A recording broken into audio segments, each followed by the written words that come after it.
It's a good question, isn't it? Who is this man? It's perhaps the greatest question you really could wrestle with throughout your life. And I'm sure you've asked it from time to time. Certainly the story of Jesus, the legend, perhaps even the myth of Jesus you're no stranger to that.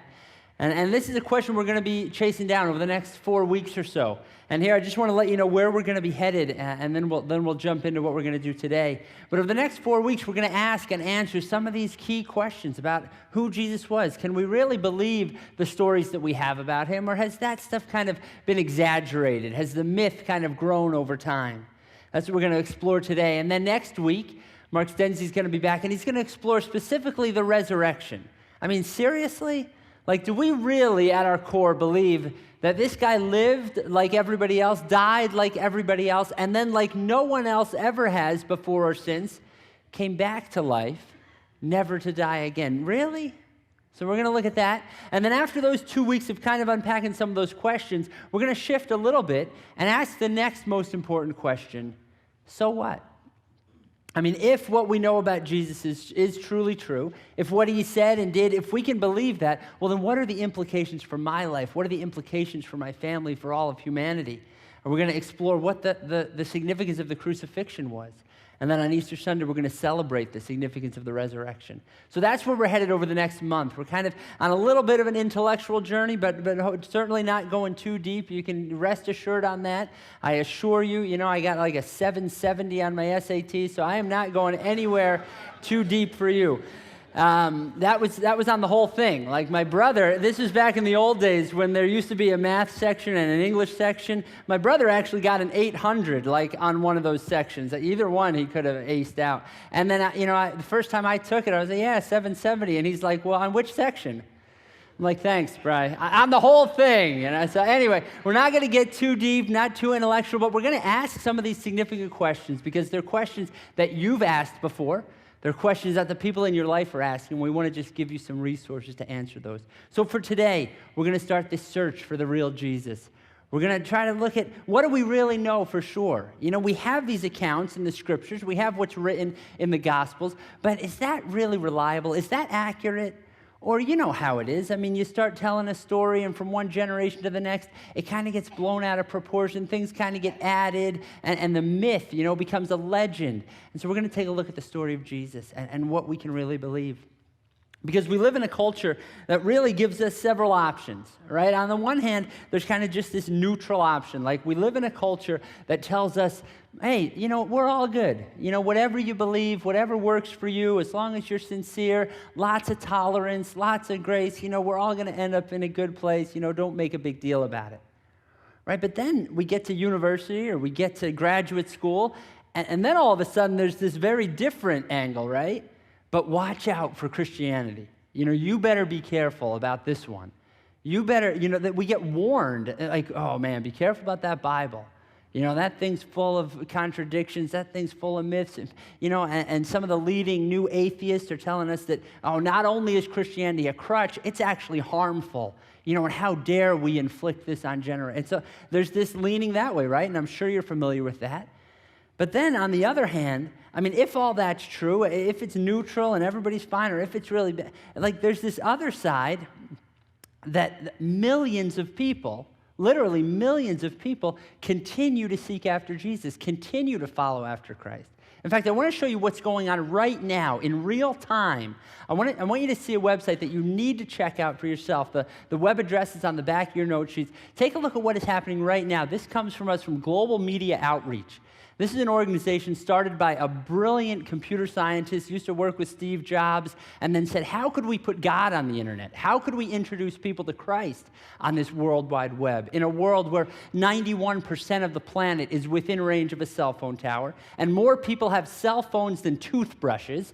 What could we do to introduce them to God? And this is happening in real time. People interacting on one of 250 websites and internet platforms, interacting with 9,000 online missionaries, exploring who Jesus is, making commitments to Christ, asking for next steps and for follow-up. Unbelievable things going on.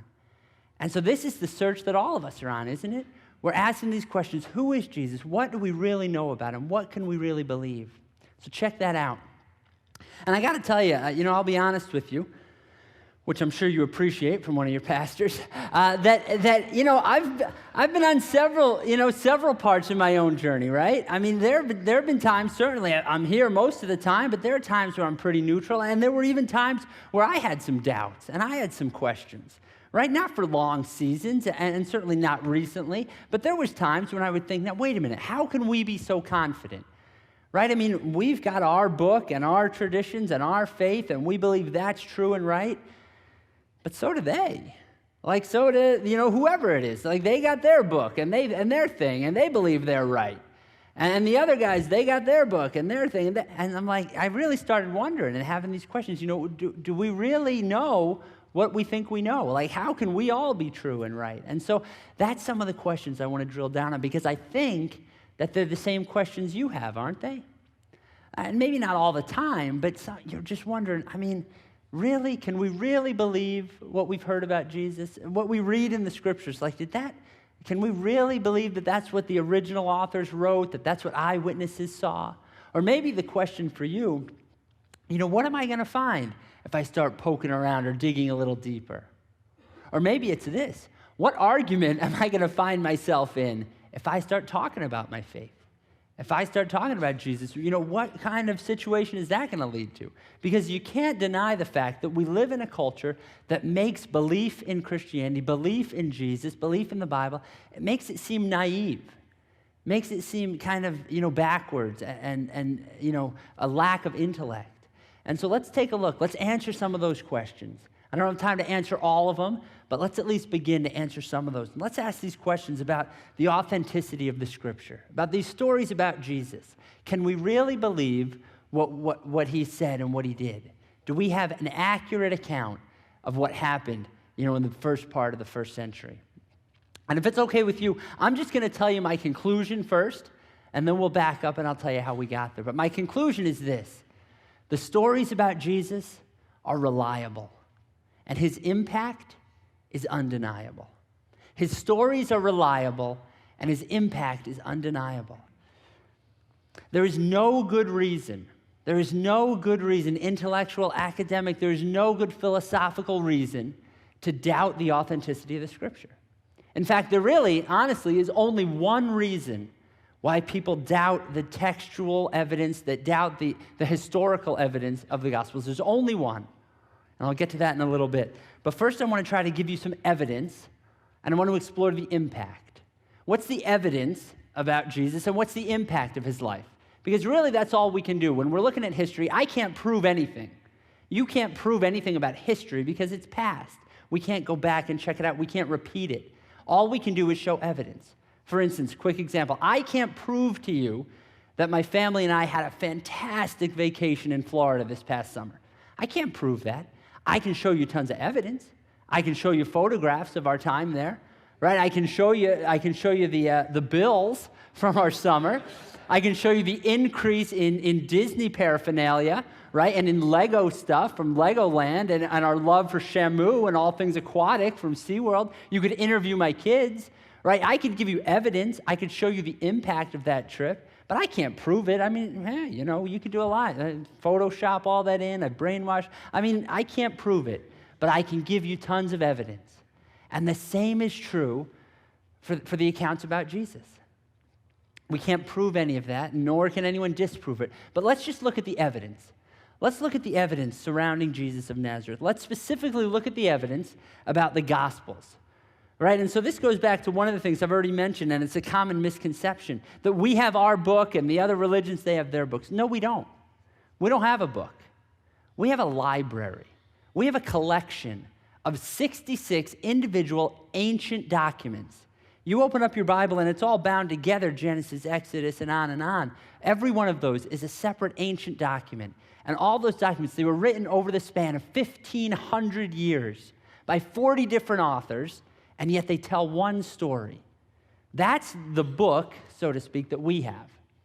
Not so with some of the others. And I'm not bashing them, but this is historically accurate. The Quran was written by one guy who says that he heard from God. The Book of Mormon was written by one guy, one knight, who says that he heard from God.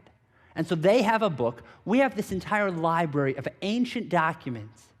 And I want to just look at how do we know that what we have today, the Bibles that you're holding in your hands, that you've got on your apps, how do we know that what we have is what the original writers actually wrote, right? What if they wrote one thing and then it just kind of got changed and exaggerated over time, right? So how do we know the authenticity, the credibility of those ancient documents?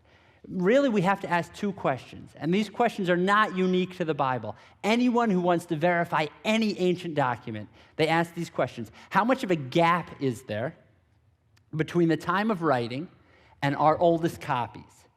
How much of a gap is there? How much time is there where we don't have any evidence? And if there's a lot of time there, well, things might have gotten moved around or switched up a little bit. If there's a small gap, we have a lot more confidence. And then the second question is, how many copies do we have? Right? This stuff was written thousands of years ago. If we only have a couple copies, well, we can be a little confident. If we have tons of copies, we can be more confident. Do you understand what I'm saying? Let me show you. Take out your note sheets if you haven't already. There's a chart on there. I'll put it on the screen as well. And I'll just explain. This is what anyone would do if they're trying to authenticate any kind of ancient document. So you've heard of Aristotle. The only reason we've heard of Aristotle is because we have some things that we believe were written by Aristotle. Now, we think that he wrote them because we know that he lived in 350 BC. And then over time, the stuff that he wrote, it got copied, and then that kind of fell apart. But before it fell apart, it got copied again and again and again. And so now archaeologists have found over time 5 copies of stuff that Aristotle wrote. And the oldest copies we have are from 1100 AD. So there's this huge gap of time, 1,450 years is the gap between when he actually wrote it and the copies that we have. And we've got 5 copies. And yet, we believe we know some of the things that Aristotle wrote and said and thought. Take a look at the Annals of Imperial Rome. This was written by a guy named Tacitus. If you're doing any kind of world history, you're going to hear about ancient Rome. You're going to hear about Annals of Imperial Rome written by Tacitus. It was written in 100 AD, soon after Jesus' life and death.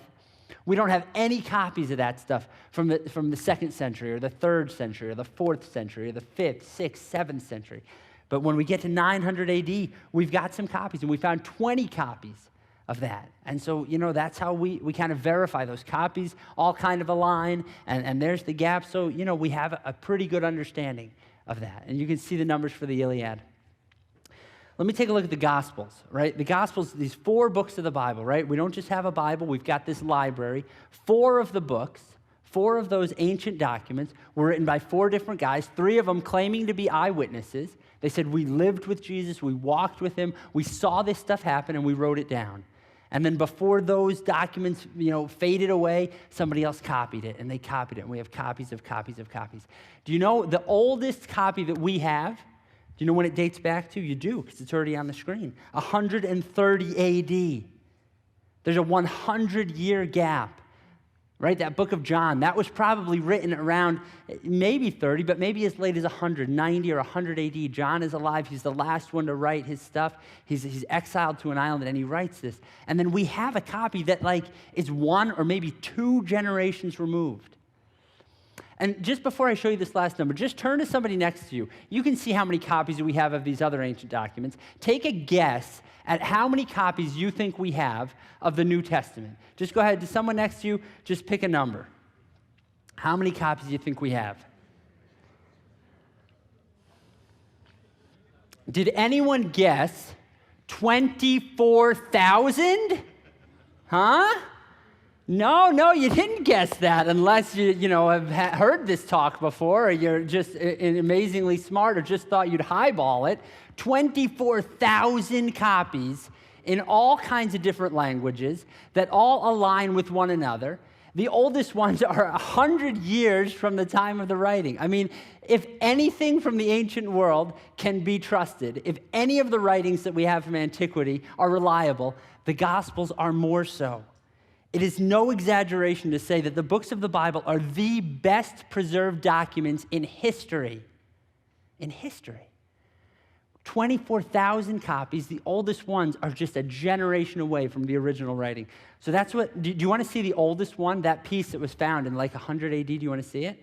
I have it, not with me. It's in a library, it's in Manchester, England. It was found in Upper Egypt. It's this manuscript, and it comes from the book of John. Do you want to hear what it says? I love this. This was dated to like 100 AD. So John probably didn't write this, but maybe his son or his friend, maybe this is so close to when it was actually written. And here's what it says. It's Jesus talking to Pilate right before he was crucified. And Pilate says, "You are king then," said Pilate. Jesus answered, "You are right in saying I am a king. In fact, for this reason I was born, and for this I came into the world, to testify to the truth. Everyone on the side of truth listens to me." I love the fact that this document that is one of 24,000, that this document that comes so close to the original writing, this document that gives the Bible such amazing authenticity, it's a document all about truth. And the fact that everyone on the side of truth is going to realize the evidence slanting in Jesus' direction. And so it's evidence like this that caused one of the greatest textual critics, and textual criticism is this whole stuff we're talking about, just examining ancient documents. One of the greatest textual critics ever said this: "In the variety and fullness of the evidence on which it rests, the text of the New Testament stands absolutely and unapproachably alone amongst ancient prose writings." The books of the Bible are the best preserved documents in history. And you may not have known this, they are not even the only documents that talk about Jesus. I mean, you'll find writings about Jesus even outside of what we have in the scriptures. You'll find writings about Jesus in the annals of imperial Rome. We talked about Tacitus. And in that writing, that history of Rome, you'll find mention of Jesus. Here's one that I want to talk to you about. A Jewish historian from the first century named Josephus. Again, if you're into ancient history, you've heard of Josephus. He's quoted all the time. Josephus said this: "Now there was about this time Jesus, a wise man, if it's lawful to call him a man, for he was a doer of wonderful works, a teacher of such men as received the truth with pleasure. He drew over to him both many of the Jews and many of the Gentiles." And then he goes on, Josephus goes on to talk about his crucifixion and even his alleged resurrection. So even outside of what we have in the scriptures, we see evidence, we see writings about Jesus of Nazareth. Now think about this for a second. We've got the annals of imperial Rome.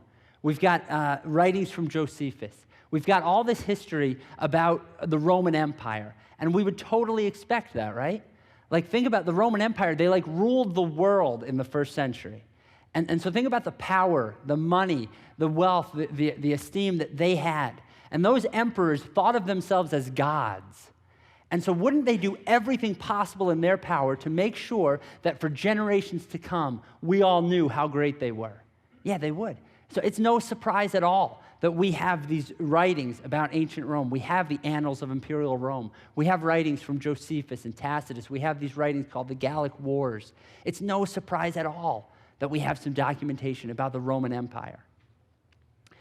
Is it a little surprising that we have 4 individual biographies and more evidence about them, more manuscripts about them than any other document? Isn't it a little surprising that we have that much writing about one guy who was born where? In Bethlehem? Grew up in Galilee? Isn't it a little surprising that we have an overwhelming abundance of evidence about this one guy, and not even his whole life? I mean, really, the last 3 years of his life. We have all this evidence, all these manuscripts, not about the entire Roman Empire. We've got what, maybe 20? And we've got 24,000 documents about this one guy? I mean, who is this guy? If he was just another guy, would he really have shaped written history like that? Would everybody have written and taken notice? I mean, why else would we have so much more evidence than about the entire Roman Empire if he's just a guy? His story is reliable, no question about it. These documents are the best preserved, most well-trusted documents. They've been translated into more languages than any other document in history. 2,527 different languages contain these Gospels, these stories about Jesus. You know what the second most translated book is? Don Quixote, translated into a whopping 60 languages. And the Gospels have been translated into 2,500. The Bible is the best-selling book of all time, according to the Guinness Book of World Records. Do you know what the second best is? It's the Guinness Book of World Records, according to the Guinness Book of World Records. These documents are reliable. What we read about Jesus in the Gospels, they were written by eyewitnesses who were there, who told us what they saw, and who had people right there who were going to keep them honest. And then they went to their graves, killed because of what they had written, what they had seen, what they had experienced. The evidence is undeniable. So now I want to shift gears a little bit, and I want to not only talk about the evidence, but I want to talk about the impact. What impact did Jesus of Nazareth have? What shifted around 30 AD, 33 AD? What is different now in the generations to come than it was before? And most of what I'm going to share now comes from a book that I just finished called Who is This Man? By John Ortberg. Early on in the book, he says this: on the day after Jesus' death, it looked as if whatever small mark he left on this world would rapidly disappear. Instead, his impact on human history has been unparalleled. And he goes on to talk about how normally when people die, their impact starts to diminish, right? And not saying that they don't have a legacy, not saying that their name or stuff they did doesn't live on. But after you die, you have less of an impact than when you were alive, right? I mean, think about it. It was just 10 years ago that we had Bob Hope, we had Johnny Cash, we had Steve Jobs. And now what do we have? We have no Cash, we have no Jobs, we have no hope, all right? All right. But you get my point, don't you? My point is that after they died, they're not still writing music. They're not still making, records. They're not still building technology. After those guys died, whatever legacy they have, their impact starts to diminish. Not so with Jesus. Jesus inverted the normal human trajectory. Jesus' impact was greater 100 years after his death than it was on the day of his death. Jesus' impact 500 years later was even greater than that. 1,000 years after his death, it was the life of Jesus that laid the foundation for most of Europe. 2,000 years after his death, where we sit today, there are more people who believe in him in more places than any other time in history. Who is this man? I mean, how do you have that kind of impact and a growing exponential impact year after year, generation after generation, millennia after your death? And so what I want to explore is, what are some of the specific things that shifted because of Jesus' life? I want you to just think about the way that we treat people, just the way that we view other people. And I want you to realize that drastically shifted in 30 AD. The way that we view children is different because of the way Jesus treated children. Before Jesus came along, children were pretty much worthless. Children had no high value. They were discarded regularly.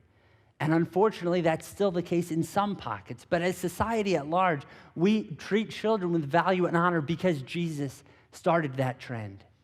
We treat women differently, globally speaking, because Jesus did. Ancient cultures did not value women the way that Jesus did. And yet Jesus, though he never married, Jesus started this community of followers who valued and honored women so highly that women were drawn to that community in record numbers. The way that Jesus treated the suffering, the malformed, the diseased, the enslaved, led to this idea that every single individual, no matter if we think they're defective or not, every single individual matters to God, and that those who are able to help ought to do so. And it was the followers of Jesus who began to give people proper burials. It was the followers of Jesus who formed places called hospitals.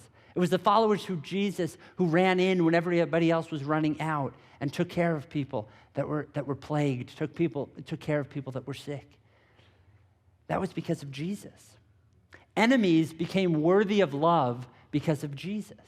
Forgiveness became moved from a weakness to an act of moral beauty because of Jesus. Have you heard of this ride called It's a Small World After All? I've been on it. I can't prove that I've been on it, but you're going to have to believe me. I could show you evidence that I've been on it. And I could sing the little song for you. And if I did, it wouldn't leave your mind for the rest of this evening. So I won't do that. But just think about that idea for a second. Where did that idea come from? This idea of gathering the peoples from all over the world, gathering people from different nationalities and genders and races. Where did that idea come from? Tell me, where before Jesus was this idea of a movement that would actively seek to include every single human being, regardless of nationality, ethnicity, status, income, gender, moral background, or education? You're not going to find a movement like that anywhere before Jesus. In fact, you're not even going to find that idea anywhere before Jesus.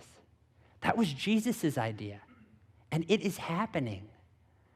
The way that we view people, young, old, healthy, sick, like us, unlike us, the very way that our society and our world today views people shifted in the first century because of one person. Let's talk about some other areas. Let's talk about art. Jesus was born into the nation of Israel. He had Jewish heritage. And the Jews, as you think back to the Old Testament, you think back to the Ten Commandments, they didn't have any religious artifacts. They weren't allowed to make graven images or idols to their God, right? And so you would think that ancient Israel, that they had no art. And so you would think that Jesus coming out of that would probably follow suit. And yet you'd be mistaken. Jesus and his followers did not, as both friend and foe might have expected, bring about the demise of religious art. On the contrary, he was responsible over the next 15 centuries for a massive and magnificent outpouring of creativity that is probably without parallel in the entire history of art. All of human art changed because of Jesus and his followers. Think about the impact that Jesus of Nazareth had on music. And we could talk about this for a while, but I'll just mention one guy, Johann Sebastian Bach. You've probably heard of him. His music revolutionized music as it was known.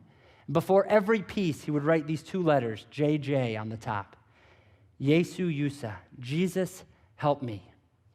And at the end of every piece, he would write SDG, Soli Deo Gloria, to the glory of God. And his music and the music of his contemporaries was set out to tell the story of Jesus, was to show the magnificence of God's creation and God's redemption. And we can see the fingerprints of Jesus in his music. We can see the fingerprints of Jesus throughout art, throughout architecture. What about language and learning? I don't know if you've ever thought about this, but there was a time in his life where Jesus shifted careers. Jesus used to be a carpenter, just like his father. And yet there was this day where he decided to become a rabbi, to become a teacher, to embrace education, to hold a high value to knowledge. And then he went on to tell people to love God with all your mind. And the fact that Jesus valued knowledge and valued the intellect led his followers to have such reverence for learning that in time, his movement, the movement of Jesus, is what would give rise to libraries and guilds of learning. Eventually, places like Oxford, Cambridge, Harvard, and Yale, virtually the entire Western system of education and scholarship would arise because of Jesus' followers. And I'm not just learning, but even language itself would arise because of Jesus' followers. If it weren't for Jesus, we would have no Dante, who wrote this thing called the Divine Comedy, which went on to become the primary shaper of the Italian language. Thanks to Jesus, we have Martin Luther, who went on to translate the Bible into German. And that book became the primary shaper of the German language.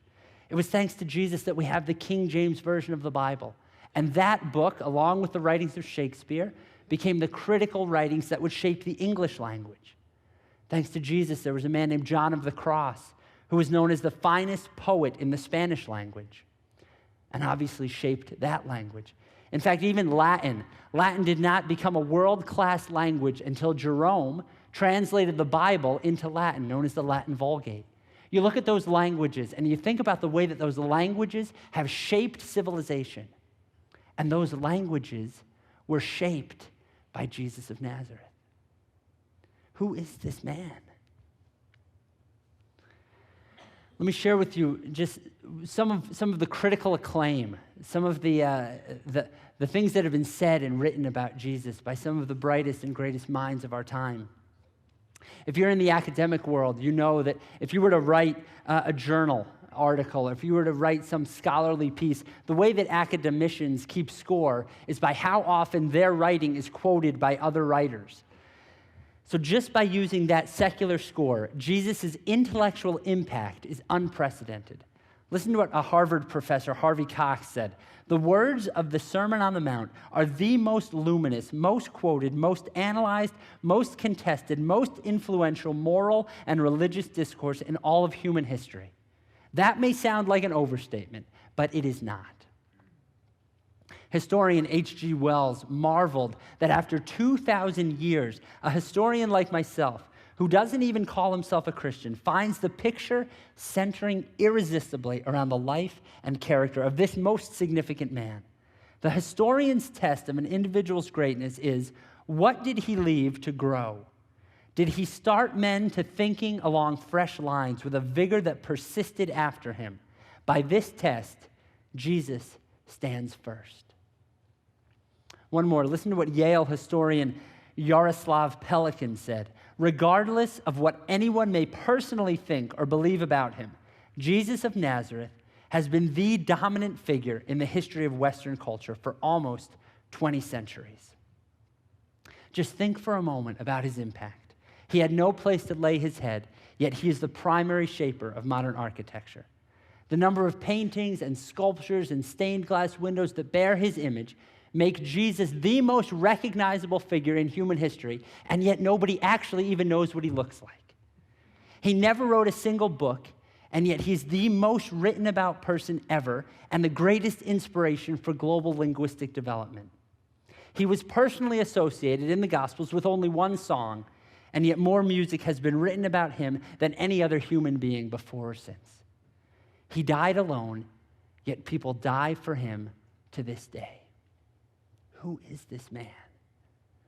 It's unmistakable that if you look back over history, from the beginning of time until these moments, something shifted. No, everything shifted in about 30 to 33 AD.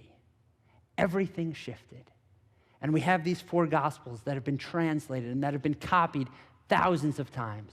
And we have shifts in art and music and architecture and language and intellect and the way we treat people. Everything changed because of this one man. It's almost as if God himself came to visit us. And that is exactly what happened. That's who this man is. None other than the Son of God in the flesh.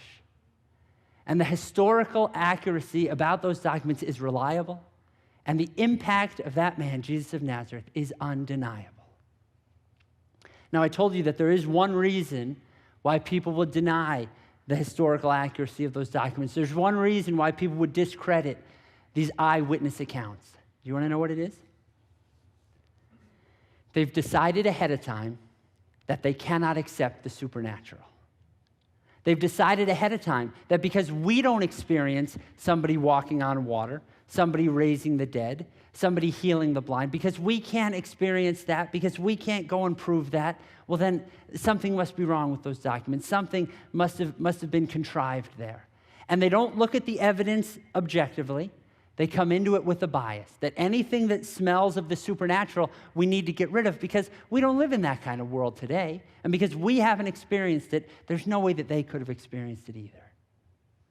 Because if you look at those documents with fresh eyes, if you go into that without a bias, you'll realize that those documents point to the fact that God himself came to visit us. And if God came to visit us, we'd better pay attention to what he said and what he did. And if you're unwilling to do that, you need to find another way to explain the unmistakable impact and the undeniable reliability of these documents. For me, I'm going to go with the evidence that's undeniable. And for you, I'm going to leave it up to you to decide. And I'm going to encourage you to just take 3 steps after we leave together today. I want you to explore, and I want you to follow, and I want you to share. I want you to explore. Those questions that you have, those doubts that you might have, nothing wrong with that. That's fine. In fact, that's probably healthy, right? I'd actually be a little nervous if you just signed on the line and drank the Kool-Aid. Okay, you should explore it. You should figure it out for yourself. You may think the Bible's full of errors, contradictions. You expect me to believe that? So read it. Read it for yourself. Over this next month, I challenge you, read the book of John. In fact, we're going to help you. Out at the Welcome Center today is a little devotional, a 21-day journey through the book of John. We're also going to post it on our Facebook page every single weekday. This is in place of the app notes that we usually give you. We want you to just stick in one book for the rest of this month. Read through the book of John. Check out our Facebook page. Grab one of the booklets at the Welcome Center and just read it for yourself. Explore these accounts, these ancient documents written by eyewitnesses. And if you want further study, I listed some books there on the back, some books that are going to help you answer some of these tough questions. Excellent books that I'd recommend on varying degrees of intellectual rigor. The hardest one by far is Dinesh D'Souza's What's So Great About Christianity. I started it, but man, he left me behind a little while with my SAT scores. But amazing stuff by a brilliant guy. So I might try it again sometime. But read some of these things. Explore. Get your questions answered. God's not afraid of that. Christianity, we can handle all of that. Explore. And then when you do, I trust that you would follow. I trust that you would choose to follow. And I'm not telling you to follow to take a blind leap of faith, just a step of faith based on the overwhelming evidence. And when you do, you'll find yourself in good company. You'll find yourself among some of the greatest minds and figures of our time in human history who have engaged their heads, opened their hearts, and bowed their knee to Jesus of Nazareth. But whether you choose to follow him or not, you have to answer this question: who is this man? And I want to tell you to be careful about how you answer it. Listen to what C.S. Lewis said. A man who was merely a man and said the sort of things that Jesus said, he wouldn't be a great moral teacher.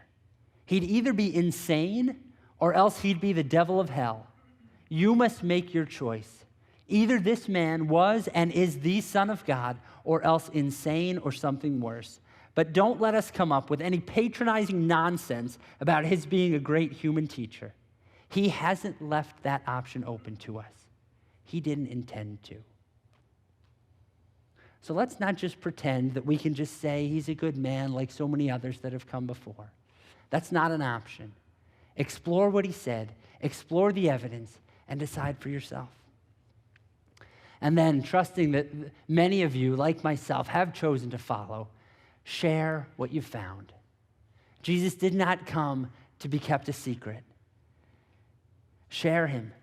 He's not meant to be kept to ourselves. He is the way that people are looking for. He is the truth that we're searching for. He is the life that we're all longing for. And I realize it's challenging sometimes to talk about him. I realize that might get you, in a difficult way in conversations, but it'll be worth it. Don't let that stop you. Get over your fears, get over yourself, and tell people what you've found. And I bet what you will find is that most people are not looking for a fight. They're looking for a friend. They're looking for someone who truly cares about them, who will forgive them and accept them and show them grace and love and point them to God. You could be that person for the friends and family in your life. You could be that person for the neighbors and coworkers that come your way. His story is reliable. His impact is undeniable. Explore, follow, share. Let me leave you with one verse that I providentially came across just this week in my own reading of the book of John. Jesus is speaking, and he says, "Believe me when I say that I am in the Father, and the Father is in me." Or at least, believe on the evidence of the works themselves. Jesus, we thank you so much that you left us so much evidence, so much of an impact, so much pointing to the validity of who you are and the life that you lived. We praise you for that. And I pray that we would be bold in seeking that out. We would be bold in following after you, and we would be bold in sharing who you are and the difference that you've made, not only in human history, but in our story as well. It's in your amazing name that we pray. Amen.